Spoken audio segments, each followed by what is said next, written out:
അപ്പം 2024 തുടങ്ങിയിട്ട് കോമ്പറ്റീഷനാണ് മെയിൻ ആയിട്ട് ഇവിടെ നടക്കുന്നത്. നമ്മൾ ആദ്യം കണ്ടത് മറ്റേ 45K താഴെയുള്ള ഡിവൈസിൻ്റെ കോമ്പറ്റീഷൻ ആയിരുന്നു, മെയിനായിട്ടും IQ Neo 9 Proയും OnePlus 12Rൻ്റെയും. പിന്നെ നമ്മൾ മെയിനായിട്ടും കണ്ടത് 17,000 റേഞ്ചിലുള്ള ബാറ്റിലായിരുന്നു, ആ ഒരു Xiaomi 14ൻ്റെയും Vivo X100ൻ്റെയും. ഇതേ ഇപ്പോൾ പുതിയൊരു ബാറ്റിലും കൂടി പുറപ്പെട്ടിട്ടുണ്ട്. അതാണ് 25K ബിലോയ്ക്കുള്ള ആ ഒരു കോമ്പറ്റീഷൻ. 25K നിങ്ങൾക്ക് പല ഡിവൈസസ് കാണാം. അപ്പോൾ കോമ്പറ്റീഷൻ നമുക്ക് നോക്കാം ഏതൊക്കെയായിട്ടാണ്. റിയൽമിയുടെ നാർസോ 17 Pro, സോണിയുടെ IMX 8090 സെൻസറൊക്കെ ആയിട്ട് വരുന്ന ഈ റേഞ്ചിൽ വേറൊരു ഡിവൈസിലും ആ ഒരു സെൻസർ ഇല്ല, ഞങ്ങളുടെ ഡിവൈസിലാണ് ആ ഒരു സെൻസർ എന്നൊക്കെ പറഞ്ഞിട്ട് റിയൽമി അതിനായിട്ട് ലോഞ്ച് ചെയ്തിട്ടുണ്ട്.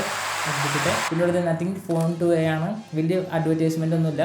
നത്തിങ്ങിൻ്റെതായിട്ടുള്ള കുറേ ചുറ്റിക്കളികളും കാര്യങ്ങളൊക്കെയാണ് അതിനകത്ത് കൊടുത്തിട്ടുള്ളത്. പിന്നെ വേറെ ഒരെണ്ണം ഐക്യൂടെ ഭാഗത്തു നിന്നാണ്, IQ Z9. ഒരു മാറ്റമില്ല, പെർഫോമൻസിന് വേണ്ടി തന്നെയാണ് ആ ഒരു ഡിവൈസ് ആക്കിയിട്ടുള്ളത്. അപ്പോൾ ഈ ഒരു 3 ഡിവൈസിൻ്റെയും ഏറ്റവും വലിയ ഹൈലൈറ്റ് എന്ന് പറഞ്ഞാൽ ഇതിനകത്ത് കൊടുത്തിട്ടുള്ള ചിപ്സെറ്റും കാര്യങ്ങളൊക്കെയാണ്, എല്ലാത്തിനും ഡിഫറൻ്റ് ആണ്. റിയൽമി നാർസോ എന്ന് പറഞ്ഞ സീരീസ് മെയിനായിട്ട് ബഡ്ജറ്റ് സീരീസിൽ ഫോക്കസ് ചെയ്തിട്ടുള്ള സീരീസ് തന്നെയാണ്, ഇപ്പോഴും ബഡ്ജറ്റ് സീരീസ് ആണ്. പക്ഷേ അവിടെ ഇവിടെയൊക്കെ ആയിട്ട് പ്രീമിയം സ്പെക്കുള്ള കമ്പോണൻസ് യൂസ് ചെയ്ത് ബ്രാൻഡ് ചെയ്യുന്നു. ആ ഒരു ഡിവൈസിൻ്റെ മെയിൻ ഹൈലൈറ്റ് ആ ഒരു സോണിയുടെ സെൻസറാണ്. ഇനിയിപ്പോൾ നത്തിങ് ഫോൺ 2Aയുടെ കാര്യം പറയുകയാണെങ്കിൽ അവർ മെയിനായിട്ടും ക്യാമറ സെൻസറും കാര്യങ്ങളൊന്നും അല്ല മെയിനായിട്ട് അവർ പുഷ് ചെയ്യുന്നത്, അവരുടെ ആ ഒരു ഡിസൈൻ ലാംഗ്വേജും അതുപോലെ തന്നെ ആ ഒരു യൂസർ എക്സ്പീരിയൻസ്. നത്തിങ് വോയിസിനെ വിട്ടിട്ടുള്ള പരിപാടിയാണ് നത്തിങ് ഫോൺ 2Aയിൽ നമുക്ക് കാണാൻ പറ്റുക.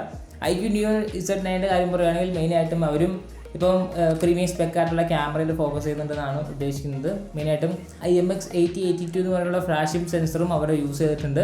അപ്പോൾ മെയിനായിട്ടും ഈ പ്രാവശ്യം ബഡ്ജറ്റ് സീരീസ് ഇപ്പോൾ ക്യാമറയിലേക്ക് മൂവ് ചെയ്യുന്ന ഈ ഒരു സമയത്ത് IQ അവിടെ പെർഫോമൻസിലും അതുപോലെ നത്തിങ്ങും പെർഫോമൻസിൻ്റെ കാര്യത്തിൽ കിങ് ആയിട്ട് തന്നെയാണ് നിൽക്കുക. ഇപ്പോൾ സിമ്പിളായിട്ട് പറയുകയാണെങ്കിൽ നിങ്ങൾക്ക് ഒരു ക്യാമറ പെർഫോമൻസ് ആണ്, അതായത് ഒരു ഫോട്ടോ പെർഫോമൻസ് ആണ് ഈ റേഞ്ചിൽ നിങ്ങൾക്ക് കിട്ടുന്നുണ്ടെങ്കിൽ ധൈര്യമായിട്ട് നിങ്ങൾക്ക് നാർസോ Z9 Pro എടുക്കാം. അത്രേ ഉള്ളൂ, ധൈര്യമായിട്ട് നിങ്ങൾക്ക് എടുക്കാം. കാരണം സോണിയുടെ സെൻസറാണ്, റിയൽമിയുടെ ഇമേജ് പ്രോസസ്സിങ് കിടിലനാണ്, അതൊന്നും ഞാൻ പറയേണ്ട ആവശ്യമില്ല. റിയൽമിയുടെ കളർ സെൻസ് അടിപൊളിയാണ്, എല്ലാ ഏരിയാസിലൊന്നുമില്ല, പക്ഷേ സാധാരണ ഒരു ഫോട്ടോ എടുക്കാൻ അത് ബെസ്റ്റാണ് റിയൽമിയുടെ ഡിവൈസസ്. ഇനിയിപ്പോൾ നത്തിങ് ഫോൺ 2Aയുടെ കാര്യം പറയുകയാണെങ്കിൽ ഒരു ഓവറോൾ പെർഫോമൻസ് ആണ്, യൂസർ എക്സ്പീരിയൻസ് അതുപോലെ തന്നെ പെർഫോമൻസ് പിന്നെ ക്യാമറ ബാറ്ററി അങ്ങനത്തെ ഒരു ഓൾ ഇൻ വൺ പാക്കായിട്ടാണ് നത്തിങ് ഫോൺ 2A വരുന്നത്. ഇനിയിപ്പം IQ Z9ൻ്റെ കാര്യം പറയുകയാണെങ്കിൽ അവർ മെയിനായിട്ടും പെർഫോമൻസിനെയാണ് കൊടുക്കുന്നത്. ആ ഒരു റേഞ്ചിൽ 19,900 രൂപയാണ് ആ ഒരു സെയിൽ തുടങ്ങിയ സമയത്ത് അവർ കൊടുത്തിട്ടുള്ള പ്രൈസ്. അതിനകത്ത് നമുക്ക് മീഡിയടെക്കിൻ്റെ 7200 എന്ന് പറഞ്ഞ ചിപ്പാണ് വരുന്നത്. പെർഫോമൻസിന് അത് അടിപൊളിയാണ്, അത്യാവശ്യം ഗെയിം കളിക്കാനൊക്കെ നൈസായിട്ടുള്ള പ്രോസസ്സറാണത്. പിന്നെ അവർ ഈ പ്രാവശ്യം എന്താണെന്ന് അറിയില്ല ക്യാമറയിലും ഫോക്കസ് ചെയ്തിട്ടുണ്ട്. നേരത്തെ പറഞ്ഞ പോലെ IMX 8082 എന്ന് പറഞ്ഞാൽ ഒരു ഫ്ലാഷ് സെൻസർ യൂസ് ചെയ്യുന്നുണ്ട്. അപ്പം അത്യാവശ്യം നല്ലൊരു ഫോട്ടോ നമുക്ക് അതിനകത്ത് ക്യാപ്ചർ ചെയ്യാം. പക്ഷേ അവരുടെ ആ ഒരു ഫോട്ടോ എടുത്തിട്ടൊരു എന്താ പറയുക ഒരു പ്രോസസ്സിങ് ഉണ്ടല്ലോ, അവിടെയാണ് IQന് പ്രശ്നം വരുന്നത്.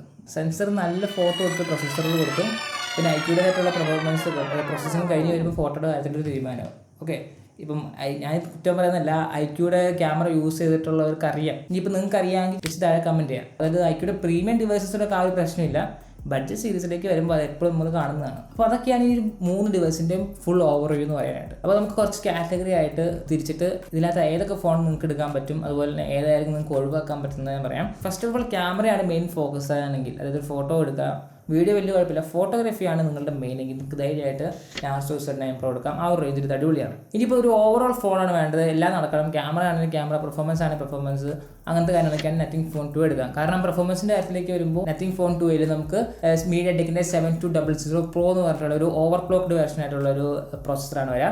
ഈ ഒരു സെയിം പ്രോസസ്സറിൻ്റെ അണ്ടർ ക്ലോക്ക്ഡ് ആയിട്ടുള്ള ആ ഒരു വേരിയൻ്റാണ് IQ Z9 വരുന്നത്. ഇനിയിപ്പോൾ അതല്ല നിങ്ങൾക്ക് പെർഫോമൻസ് ആണ് മെയിൻ, പെർഫോമൻസ് മാത്രം മതി എങ്കിൽ നിങ്ങൾക്ക് IQ Z9 എടുക്കാം. കാരണം നത്തിങ് ഫോൺ 2Aനേക്കാളും ഡൗൺ ഗ്രേഡ് ആയിട്ടുള്ള ആ ഒരു പ്രോസസ്സറാണെങ്കിൽ പോലും IQയുടെ തന്നെ ഗെയിമിങ്ങിന് വേണ്ടി ഡെഡിക്കേറ്റ് ആയിട്ടുള്ള എൻജിൻസും കാര്യങ്ങളൊക്കെ ഉള്ളതുകൊണ്ട് തന്നെ ഗെയിമിംഗ് പെർഫോമൻസ് അടിപൊളിയായിട്ട് വർക്ക് ചെയ്യും. ഇനി ബാക്കി സ്പെസിഫിക്കേഷൻ നിങ്ങൾക്ക് ഡീറ്റെയിൽ ആയിട്ട് അറിയണമെങ്കിൽ, അതായത് എത്ര മെഗാ പിക്സൽ ഉണ്ട്, എത്ര ബാറ്ററി ഉണ്ട്, അങ്ങനത്തെ കാര്യങ്ങളൊക്കെ അറിയണമെങ്കിൽ ഞാൻ താഴെ ലിങ്ക് കൊടുക്കാം. നിങ്ങൾക്ക് ഡയറക്റ്റ് ആയിട്ട് അതിൻ്റെ ലിങ്കിൽ പോയിട്ട് നിങ്ങൾക്ക് വായിച്ച് നോക്കാവുന്നതാണ്. സ്പെസിഫിക്കേഷൻ പറഞ്ഞിട്ടൊന്നും കാര്യമില്ല, കാരണം എൻ്റെ ഒരു ഫോണൊന്നുമില്ല. ഈ ഓരോ ഫോണിൻ്റെയും 10-12 റിവ്യൂ കാണുമ്പോൾ തന്നെ ഏകദേശം ഒരു ഐഡിയ കിട്ടും ആ ഒരു ഫോണിൻ്റെ പെർഫോമൻസ്. അങ്ങനെയാണ് ഞാൻ ഇതിനെ റാങ്ക് ചെയ്തിട്ടുള്ളത്. പിന്നെ റിയൽമി നാർസോ 17 Proയുടെ ഒരു പ്രത്യേകത എന്ന് പറഞ്ഞു കഴിഞ്ഞാൽ നേരത്തെ പറഞ്ഞ പോലെ ഒരു ബഡ്ജറ്റ് സീരീസ് ആയിരുന്നു ഇതുവരെ. ഇനി എനിക്ക് തോന്നുന്നില്ല ഇത് ബഡ്ജറ്റ് സീരീസിൽ നിൽക്കുമെന്ന്, കാരണം പ്രീമിയം ആയിട്ടുള്ള ഡിസൈൻ, അതായത് ഗ്ലാസ് ബിൽഡും അതുപോലെ തന്നെ അലുമിനിയം അലോയൊക്കെയാണ് കൊടുത്തിട്ടുള്ളത്. അതുകൊണ്ട് തന്നെ ഇത്തിരി പ്രീമിയം ഫീലിലേക്ക് എത്തിക്കാൻ ശ്രമിക്കുന്നുണ്ട് ഈ ഒരു നാർസോ സീരീസ്. പിന്നെ ഒരു പ്രശ്നം ഇതിനകത്ത് കൊടുത്തിട്ടുള്ള ഒരു ചിപ്പാണ്, മീഡിയാടെക്കിന്റെ ഡയമൻസിറ്റി 1050 എന്ന് പറഞ്ഞ ചിപ്പാണ്. ഒന്നിനും കൊള്ളില്ല ചിപ്പ്. ഡേ ടു ഡേ ടാസ്കിനൊക്കെ അത് അടിപൊളിയാണ്, പക്ഷേ ഇത് ലോങ് ടൈമിൽ ഇത് എത്രത്തോളം നല്ല രീതിയിൽ പെർഫോം ചെയ്യുന്നത് എനിക്കറിയില്ല.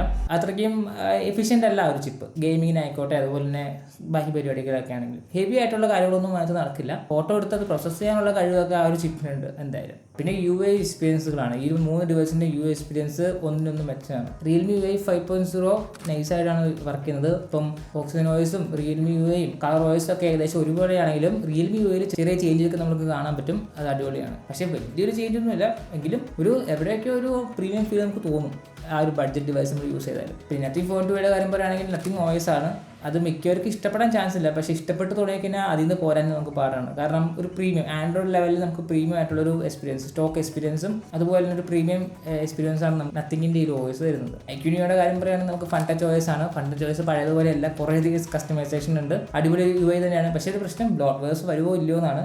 പിന്നെ ഈ 3 ഡിവൈസസിൽ ബ്ലോട്ട്വെയർസിൻ്റെ കാര്യം പറയുകയാണെങ്കിൽ നത്തിങ് ഫോൺ 2യിൽ ബ്ലോട്ട്വെയർസ് ഒന്നും വരില്ല. നാർസോ 17 പ്രോയിലും IQ-Z9 എങ്ങനെയാണെന്ന് അറിയില്ല, ബ്ലോട്ട്വെയർസ് എന്തായാലും ഉണ്ടാവാതിരിക്കാൻ ചാൻസസ് വളരെ കുറവാണ്. അപ്പോൾ എന്തായാലും ഞാൻ പറഞ്ഞ പോലെ ഓവറോൾ ആയിട്ടുള്ള നോക്കുകയാണെങ്കിൽ IQ-Z9 പെർഫോമൻസിന് ക്യാമറ മാത്രം ഡെഡിക്കേറ്റഡ് ആയിട്ട് നോക്കുകയാണെങ്കിൽ റിയൽമി നാർസോ 17 പ്രോ ഓവറോൾ ഒരു എക്സ്പീരിയൻസ് കിട്ടാനായിട്ടാണെങ്കിൽ നിങ്ങൾക്ക് നത്തിങ് ഫോൺ 2 നോക്കാം. അപ്പം ഇതാണ് നമ്മൾക്ക് ഈ ഒരു 25K താഴെ വരുന്ന ആ ഒരു ഫോൺ പാറ്റേൺ എന്ന് പറയാനായിട്ട്. ഇനി നിങ്ങൾക്ക് ഇതല്ലാതെ വേറെ ഏതെങ്കിലും ഫോൺസ് ഈ റേഞ്ചിൽ വരുന്നുണ്ട്, ഇതിനൊക്കെ കോമ്പീറ്റ് ചെയ്ത് അടിച്ച് താഴാൻ പറ്റുന്ന ഡിവൈസസ് ഒക്കെ നിങ്ങൾക്ക് അറിയാമെങ്കിൽ, നിങ്ങൾ യൂസ് ചെയ്യുന്നവരാണെങ്കിൽ കമൻറ്റ് ചെയ്യുക. അപ്പോൾ നമുക്ക് ബാക്കി നോക്കാം, റിപ്ലൈ ഒക്കെ തന്ന് നമുക്ക് അടിപൊളിയായിട്ട് ചില്ലായിട്ടിരിക്കാം. അപ്പോൾ എന്തായാലും ഓക്കെ ബൈ.